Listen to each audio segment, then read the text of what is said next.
Ya, jelang berkasnya diserahkan ke Kejaksaan Agung, pemirsa, Putri Chandrawati resmi ditahan oleh penyidik Polri setelah menjalani wajib lapor di Bareskrim Polri. Penahanan Putri menyusul Jaksa Penuntut Umum atau JPU menyatakan lengkap berkas perkara kasus pembunuhan Brigadir Yosua atau P21.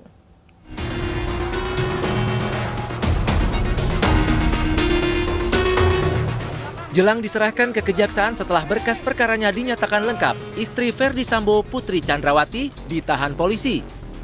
Putri menjadi tersangka terakhir dalam kasus pembunuhan berencana Brigadir Joshua yang ditahan penyidik Bareskrim Polri. Putri resmi ditahan di Rutan Mabes Polri sejak hari Jumat kemarin. Saya mohon izin titipkan anak saya di rumah dan di sekolah. Mereka belum masih.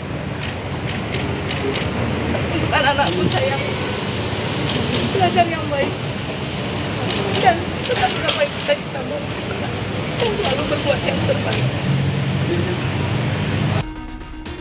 Menurut Kapolri, Jenderal Listio Sigit Prabowo, keputusan penahanan Putri berdasar hasil pemeriksaan jasmani dan psikologi yang menyatakan Putri dalam kondisi baik.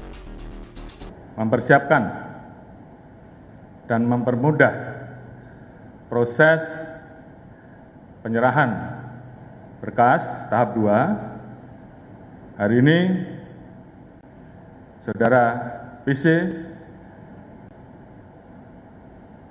kita nyatakan, kita putuskan untuk ditahan di Rutan Mabes Polri.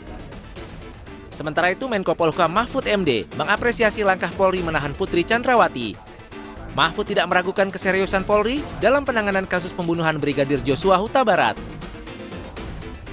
Kalau saudara lihat, Kapolri itu sudah sangat serius loh. Sejak awal menanggapi seruan masyarakat, memeriksa, membalik situasi dari tembak-menembak menjadi pembunuhan. Itu kalau kuncinya kan ada di Kapolri dan itu semua terjadi. Nah sekarang dijanjikan perkara itu akan segera P21, sekarang betul-betul P21. Masyarakat mengatakan kok tidak ditahan, sudah ditahan karena sebenarnya penahanan itu bisa dilakukan besok saat penyerahan barang bukti dan tersangka serahkan baru ditahan. Tapi ini sudah ditahan duluan agar mempermudah penyerahannya. Saya kira sampai saat ini Kapolri serius menangani ini, tidak ada sesuatu yang mencurigakan atau apapun. Putri Chandrawati bersama tersangka pembunuhan Brigadir Joshua lainnya akan diserahkan ke Kejaksaan pada Senin besok. Setelah tersangka dan barang bukti dilimpahkan oleh Polri, maka tahap selanjutnya para tersangka akan disidang. Tim Liputan iNews melaporkan. Sementara itu pemirsa, berkas kasus oknum pemimpin agama tersangka kekerasan seksual juga siap disidangkan. Atas aksinya pelaku terancam hukuman mati.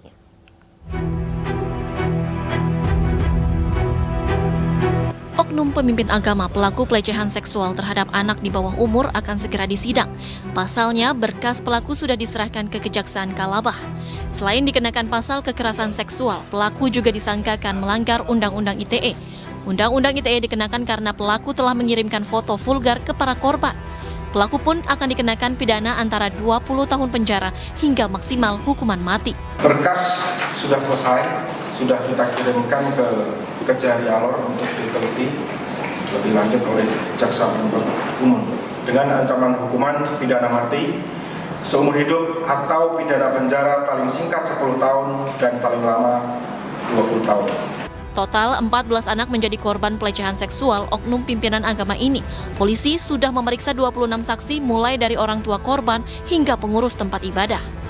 Dari hasil pemeriksaan, tersangka tidak memiliki gangguan mental sehingga kasus ini dilanjutkan untuk disidang. Dari Alor, Nusa Tenggara Timur, Dani Manu, iNews melaporkan.